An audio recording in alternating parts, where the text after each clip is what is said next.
Kenapa ereksi gagal terjadi, padahal masih sayang dan masih mau? Halo teman-teman, Dr. Erta dari Klinik Era kembali menemani Anda di pagi hari ini. Klik follow supaya tidak kehilangan info kesehatan yang sering bikin orang bilang, loh kok gini ya, baru tahu saya. Dan tolong tonton sampai habis, karena topik ini sering disalahkan ke satu hal, padahal penyebabnya itu bisa berlapis-lapis. Banyak pria datang dengan kebingungan yang sama. Rasa tertariknya masih ada, perasaan ke pasangan masih utuh, tapi tubuhnya itu tidak merespon seperti dulu. Nah, ini sering bikin panik diam-diam. Padahal tubuh manusia itu sebuah sistem yang kompleks, bukan tombol on-off yang sederhana. Ereksi itu bukan hanya soal organ, tapi kerjasama antara otak, hormon di tubuh kita, pembuluh darah, dan emosi kita. Salah satu aja terganggu, hasil akhirnya ikutan berubah. Jadi ketika ada masalah ereksi, pertanyaannya bukan kenapa saya, tapi bagian mana nih yang sedang tidak seimbang, bagian mana yang sedang bermasalah. Salah satu penyebab besar adalah kelelahan kronis. Kurang tidur itu menurunkan testosteron, meningkatkan hormon stres, dan membuat otak kita sulit fokus.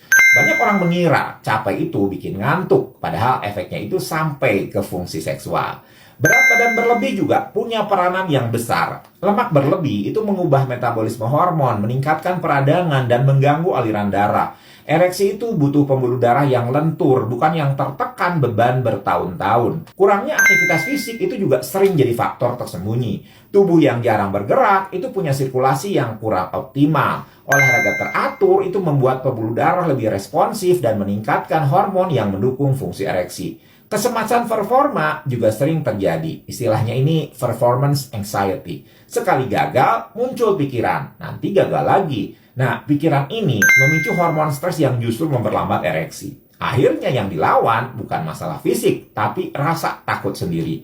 Konsumsi konten dewasa berlebihan juga bisa mempengaruhi respon otak.